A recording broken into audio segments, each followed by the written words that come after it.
Olá, alunos do primeiro ano do ensino médio do Colégio Joaquim Mafra. Sou eu novamente, o professor Fabiano Marcelo, professor de História, das turmas dos primeiros anos do noturno, primeiro técnico e primeiro E.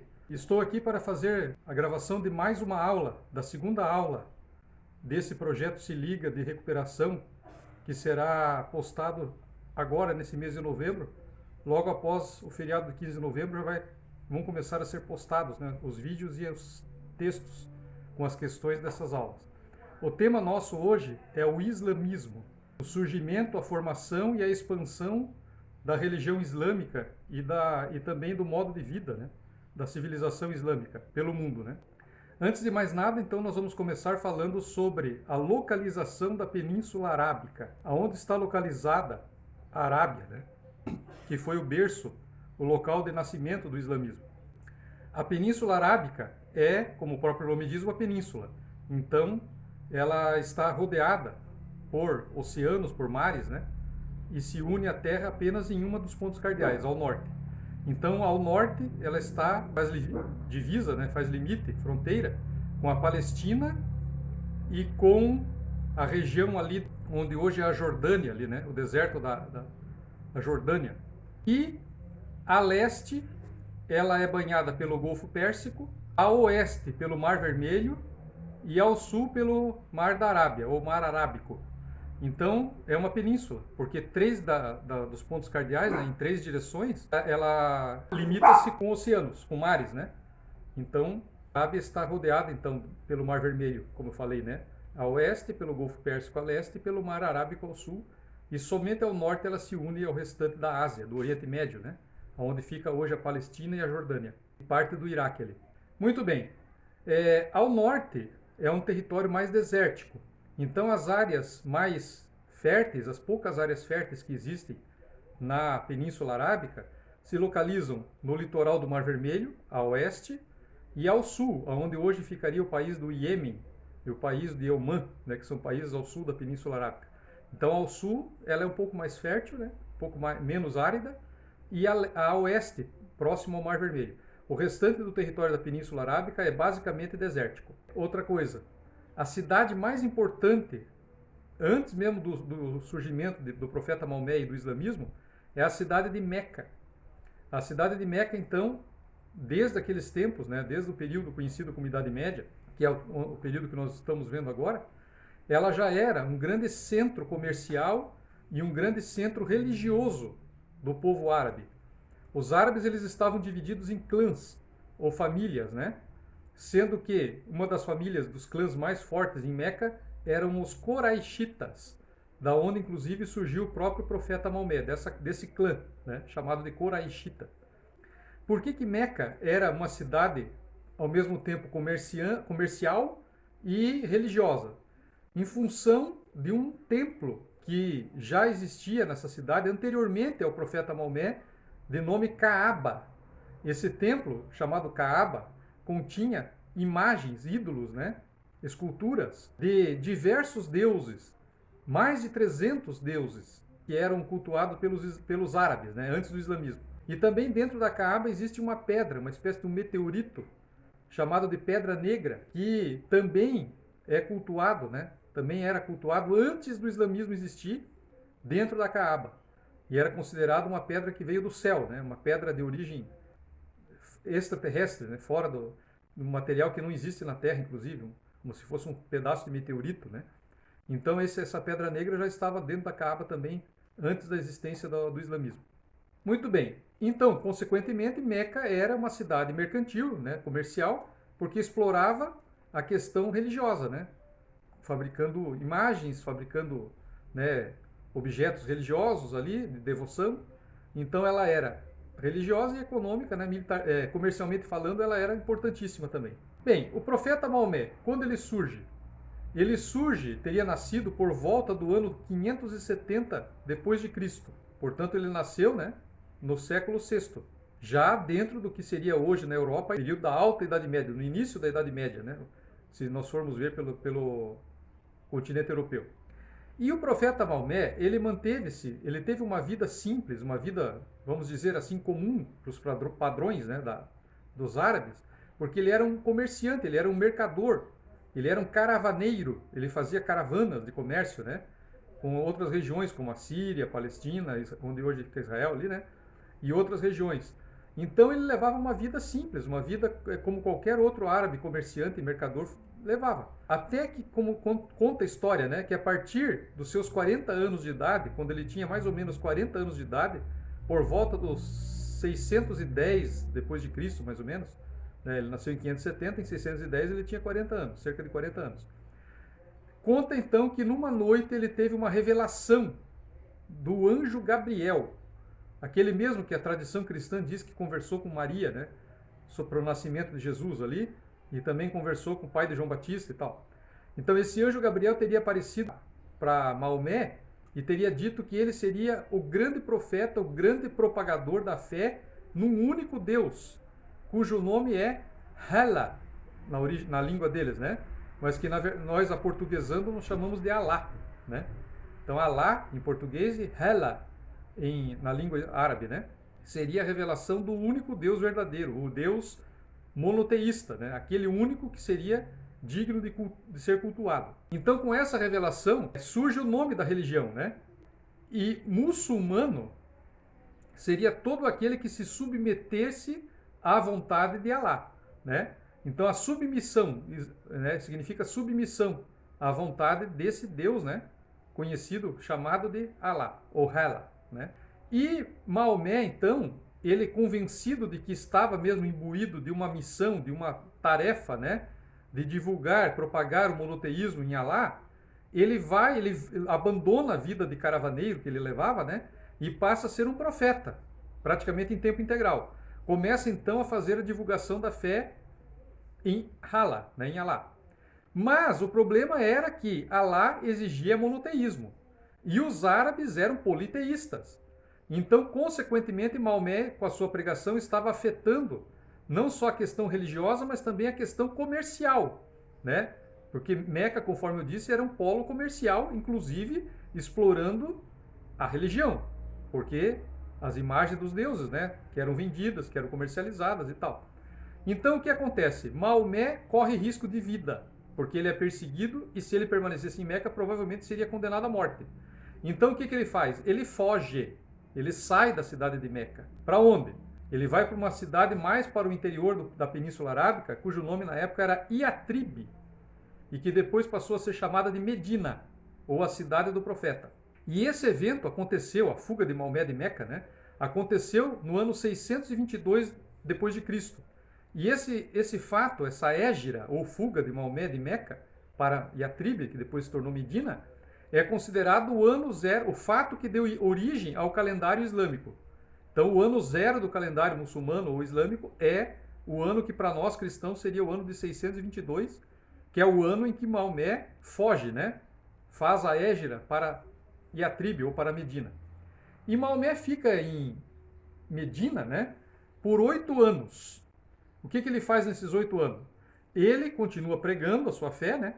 Mas ele começa a compilar um livro cujo nome chama-se, né, Alcorão, né, em árabe esse nome. E esse livro seria uma compilação, né, um apanhado de tudo aquilo que o anjo Gabriel teria revelado para Maomé. Toda a revelação de Maomé, então, do anjo, né, a Maomé, estaria contida então no livro do Alcorão, que é o livro sagrado do islamismo, que até hoje, né, juntamente com outro livro chamado Sunna, são as duas obras, os dois livros mais importantes do islamismo. Esses livros, né, chamados Alcorão e Sunna. Muito bem, então no ano 630, 8 anos depois da hégira, Maomé já tinha angariado milhares de seguidores, já tinha conquistado, né, praticamente um exército de fiéis. E esse exército, essa grande quantidade, né, de seguidores, marcham com ele de volta para Meca, no ano 630, depois de Cristo. E nessa marcha para Meca, ele invade, conquista militarmente a cidade, entra na Kaaba, que era o santuário que eu falei para vocês, né, onde tinha os ídolos, as imagens, e destrói, quebra, né, as imagens de todos os ídolos que estavam lá dentro. A única coisa que ele preserva, talvez por não ter conseguido destruir, né, por ser um material muito resistente, é a famosa Pedra Negra, que eu já tinha me referido.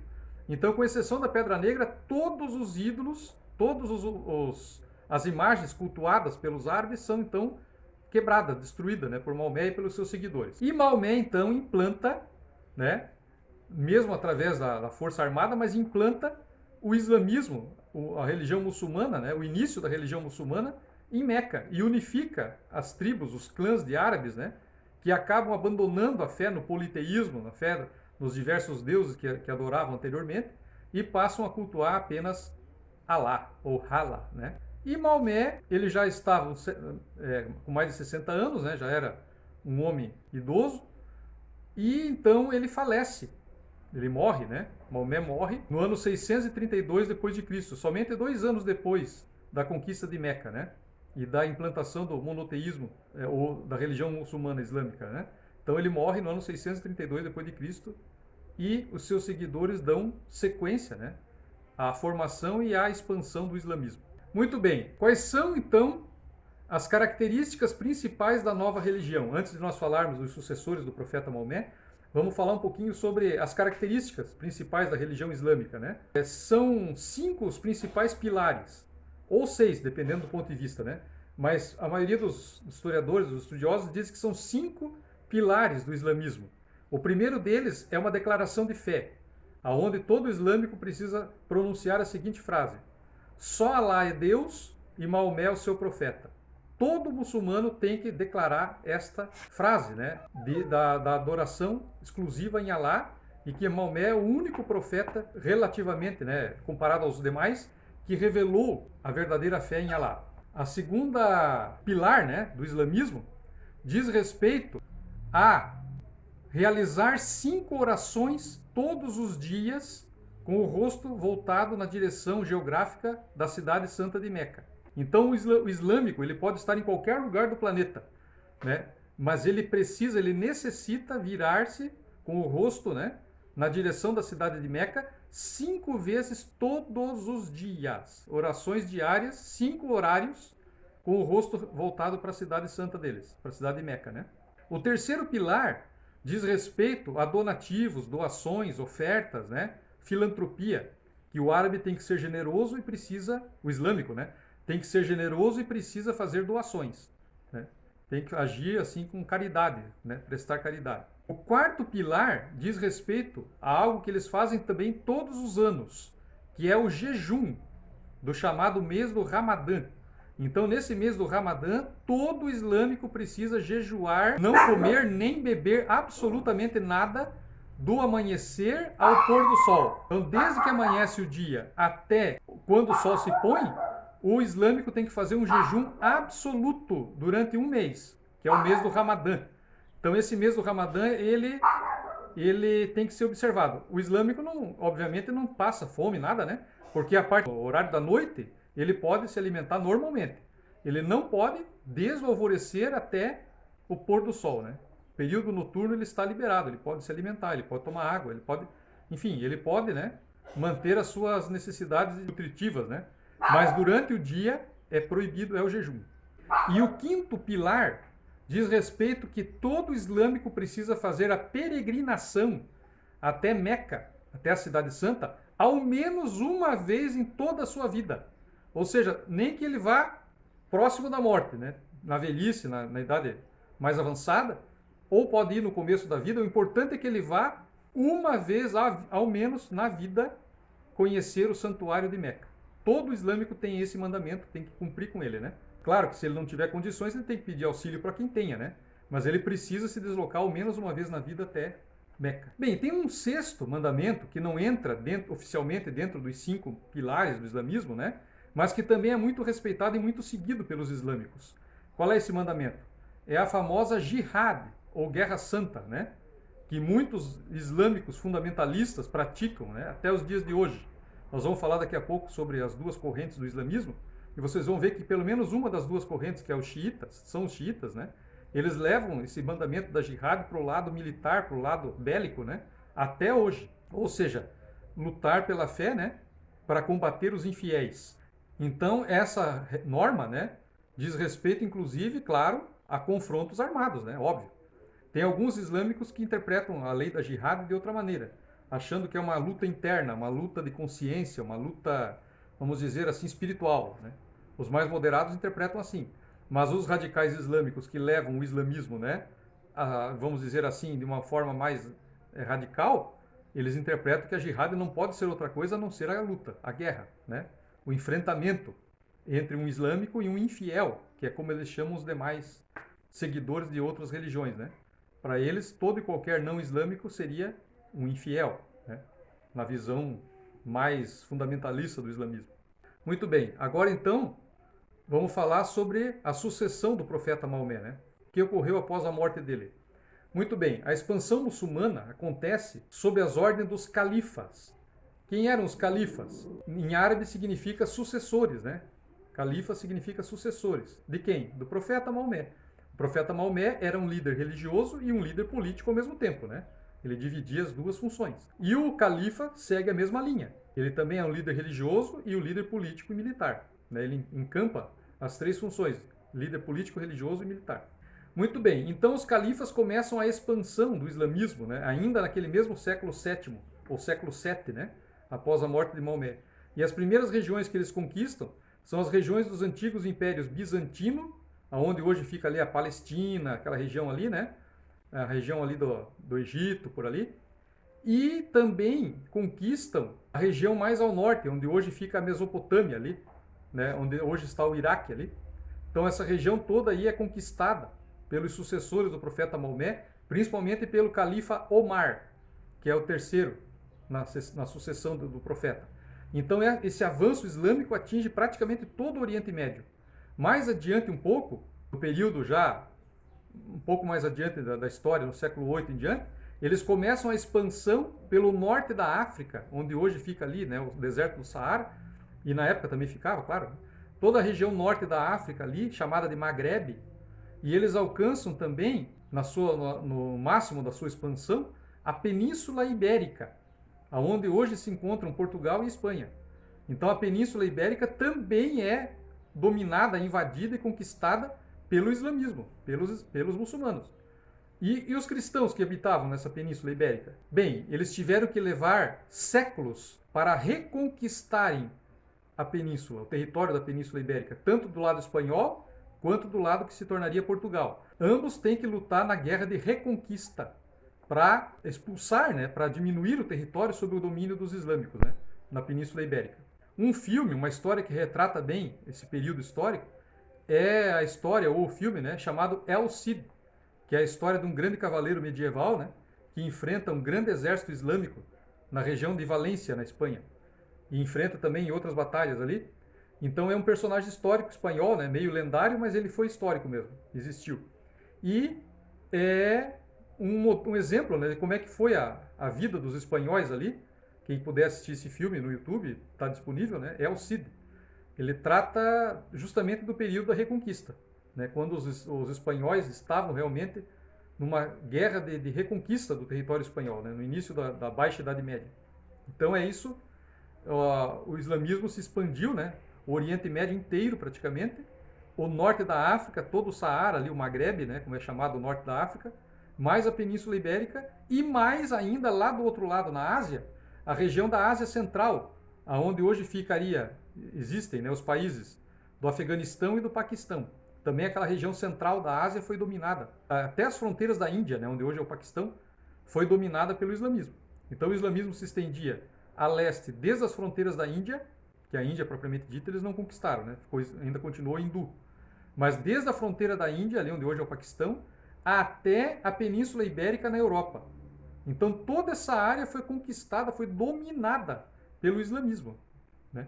Uma região imensa, enorme, né? Atingindo 3 continentes, a Ásia, a África e um pedaço da Europa, né? Um trecho da Europa, território ali da Península Ibérica, né? Muito bem. E então, como eu estava falando, né, dos califas, surge então um califado, primeiro califado, né, chamado de Omíada, que transferiu a capital, que no início era em Meca, para a cidade de Damasco, na Síria. Então Damasco passa a se tornar, né, a capital do califado Omíada. E é sob o califado Omíada que ocorre essa expansão que eu falei, né? Pelo norte da África, pela Península Ibérica ali. Então, o califado omíada é um califado extremamente militarista, expansionista, né, das conquistas islâmicas do norte da África e da Península Ibérica, e também da Ásia Central. Então, o período omíada não é um período assim de esplendor cultural, esplendor artístico, nada, né? Mas é um período de expansão militar, expansão territorial. E depois, mais adiante no século VIII, surge um outro califado, chamado Califado Abássida, que mudaria novamente a capital, né? De Damasco, na Síria, e agora seria a capital em Bagdá, onde hoje fica o Iraque. Então, o Califado Abássida é o califado cuja capital fica em Bagdá, né? A cidade de Bagdá. Mais adiante, já para o finalzinho da Idade Média, esses califados do Umíada e Abássida, né, acabam sofrendo algumas divisões ali, e surgem então 3 divisões do Império Islâmico, Império Muçulmano, né? O primeiro é o Califado Abássida, que ainda continuava existindo, que ficou concentrado mais no Iraque e no Irã, e ali na região do Líbano, aquela região ali, né, central do Oriente Médio, contando mais o Oriente Médio propriamente dito, né? Então esse aí é o Califado Abássida, continua ali, né? E da região do Egito ali, norte da África, um pedaço ali, né? Mas principalmente a região do Egito, surge o Califado Fatímida, outro califado novo, né? Com a capital no Cairo, na cidade do Cairo, que hoje é a capital do Egito. E o terceiro califado estava situado justamente na região da Península Ibérica, onde os islâmicos conquistaram, né? A Península Ibérica ali, que era o Califado de Córdoba. Então esses 3 califados, né? Abássida, Fatímida e Córdoba, são os califados do período final do período medieval, né? Na Baixa Idade Média, a partir do século XII, XIII. Então o islamismo estava dividido, o poder, né, político estava dividido entre 3 califados. Um sitiado em Bagdá, outro no Cairo, no Egito, e um terceiro na Península Ibérica, ali na cidade de Córdoba. Muito bem, as atividades econômicas dos islâmicos, né? As principais atividades econômicas deles, quais eram? Basicamente, criação, agricultura e a principal de todas, que até hoje, né, caracteriza esse povo, que é o comércio. Então, a criação era mais de carneiros, cabras, né, para lã, para carne, e de camelos, que eram os animais de transporte. Então, camelos eram criados exclusivamente para transporte, não são comestíveis, não eram para alimentação, né, claro, óbvio. Mas carneiro, cabra, né, esses outros animais que eram criados por ele, também era, além da lã, né, além de produzirem lã, também era para consumo, para alimentação.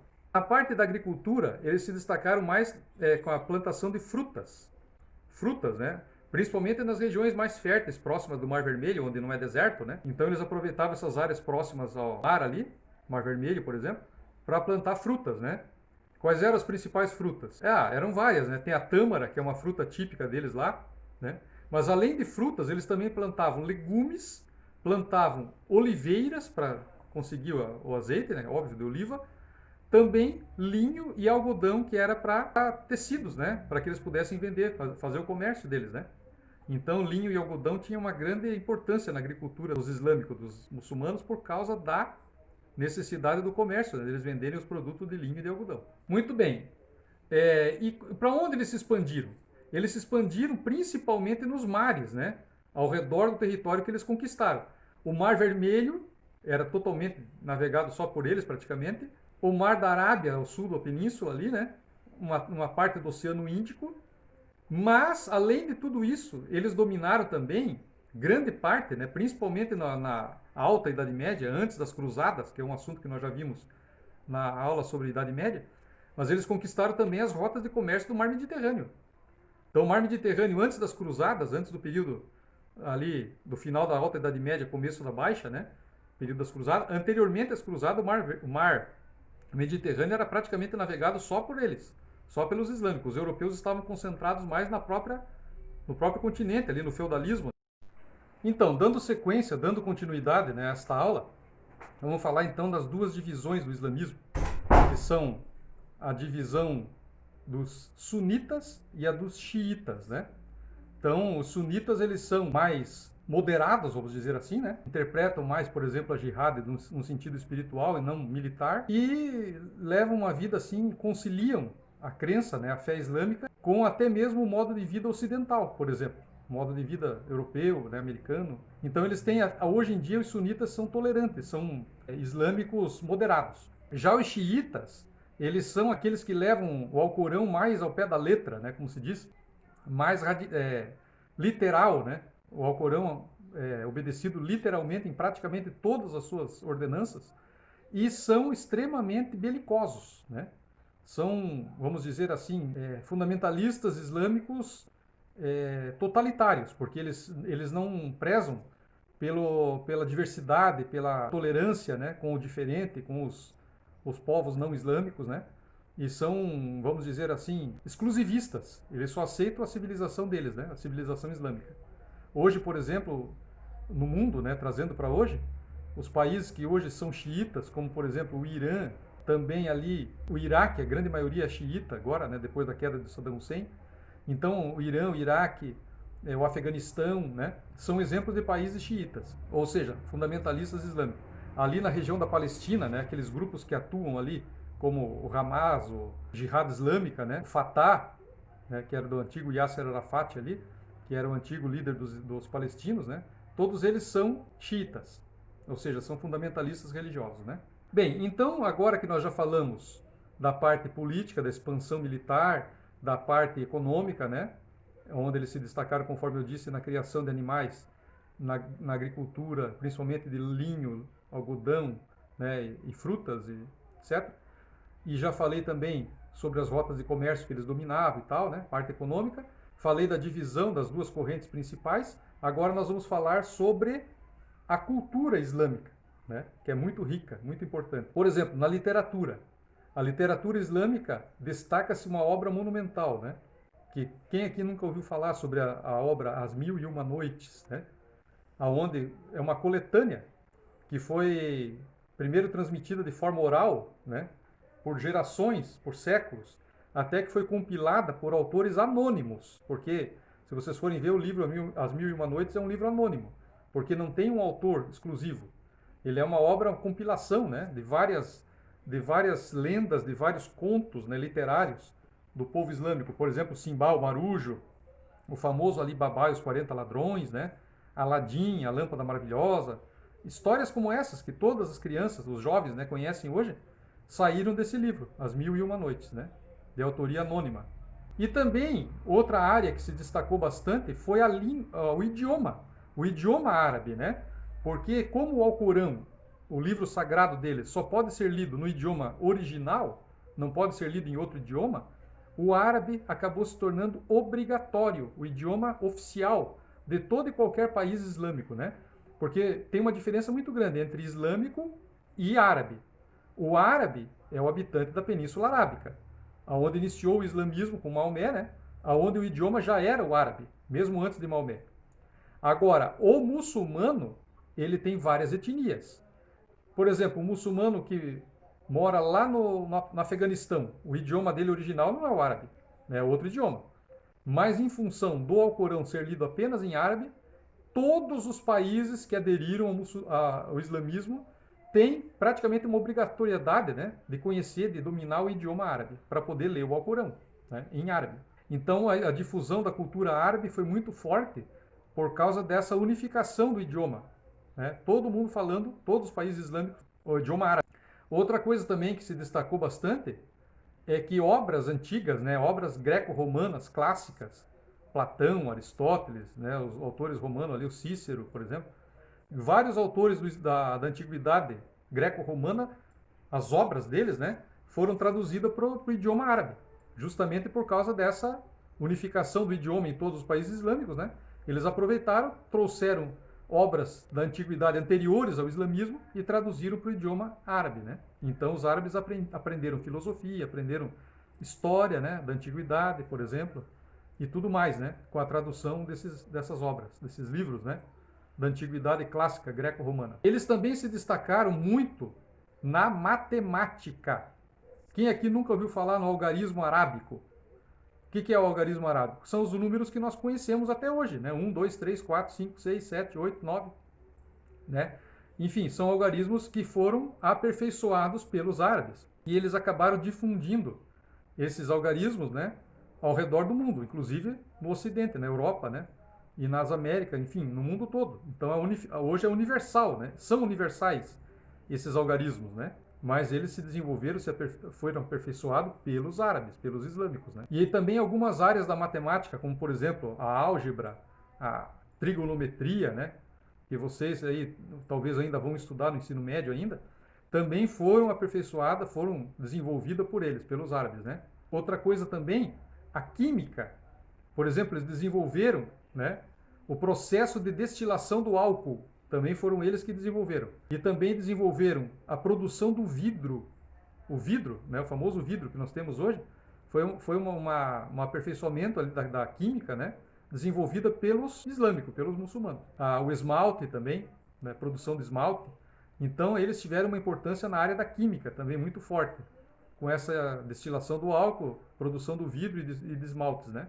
Também na área da medicina, eles se desenvolveram bastante.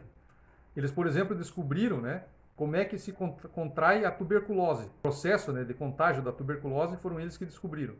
Antídotos, né, soros contra venenos de animais peçonhentos, como cobras, né, etc., também foram muito desenvolvidas por eles, até porque na região em que eles vivem, né, existem serpentes de venenos muito poderosos, potentes, né?